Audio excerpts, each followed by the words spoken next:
வணக்கம். என்னுடைய அடுத்த பதிவு உணவு அளிப்பது குறித்து. அதாவது நீங்க கொஞ்சம் அரிசி, வெல்லம், ஜீனி எல்லாத்தையும் கலந்து வச்சுட்டு, சப்போஸ் நீங்க வீட்ல சாதம் வைக்கல, இல்ல டிஃபன் செய்ய போறீங்க, இல்ல இன்னைக்கு சாதம் வைக்க முடியாம லேட் ஆயிடுச்சு அப்படிங்கிற மாரி சிச்சுவேஷன்னா, நீங்க அரிசி, வெல்லம், ஆ ஜீனி இது 3த்தையும் கலந்து வச்சு, ஒரு பெரிய பேசின்லயோ, தட்டுலயோ வச்சு, எறும்புங்க சாப்பிடுற மாரி ஒரு இடத்துல வச்சுருங்க.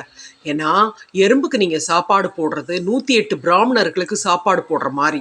அதனால இந்த மாரி ஒரு காரியத்த சாதம் வடிக்காத அன்னைக்கு செய்யுங்க. சாதம் வடிக்கிற அன்னைக்கு எல்லாருமே எறும்புக்கு காக்காய்க்கு சாதம் வைப்பீங்க.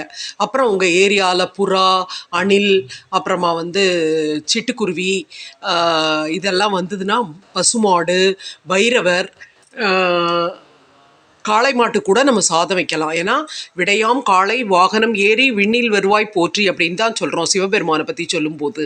அதனால் இந்த மாதிரி விலங்குகளுக்கு சாதம் வைக்கிறவங்க அல்லது மந்தின்னு சொல்லுவோம் இல்லையா, அந்த மந்தி தெரியாதவங்களுக்காக தமிழில் சொல்கிறேன், குரங்கு.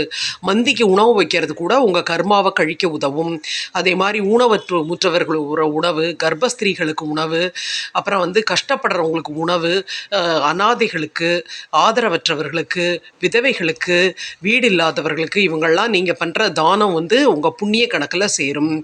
அதே மாதிரி நீங்கள் ஒரு வியாழக்கிழமை இன்னைக்குன்னா பச்சைப்பயிரை வெல்லம் கலந்த தண்ணியில் போட்டு வச்சுட்டிங்கன்னா, மொட்டை மாடியிலையோ இல்லை பறவைகள் வர இடத்துலையோ வச்சுட்டிங்கன்னா, அதுங்க அதை சாப்பிடும்போது உங்களுக்கு மகாலட்சுமின்னு அருட்கடாட்சம் கிடைக்கும். அப்புறம் வெள்ளிக்கிழமை இன்னைக்கு பூஜை முடிச்சுட்டு பசுமாட்டுக்கு ஒரு பழமோ 2 பழமோ பழம் வாங்கி கொடுத்தீங்கன்னா, அதுவும் உங்களுக்கு மகாலட்சுமியின் ஆசீர்வாதத்தை பெற்றுத்தரும்.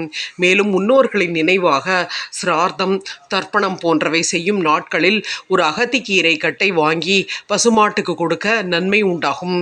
மேலும் கோசாலை பராமரிப்பவர்களுக்கு உங்களால் இயன்ற நன்கொடையை கொடுத்தால் அதுவும் புண்ணிய கணக்கில் சேரும்.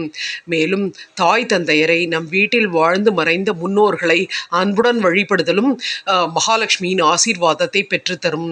மேலும் நம் முன்னோர்களுக்கு கொடுக்க வேண்டிய தர்ப்பணம், திவசம், சிரார்த்தம் போன்றவற்றை முறையாக அந்தந்த திதிகளில் முறையான பிராமணர்களை வைத்து செய்தல் மகாலட்சுமியின் அருட்கடாட்சத்தை பெற்றுத்தரும். அடுத்த பதிவில் சந்திக்கிறேன்.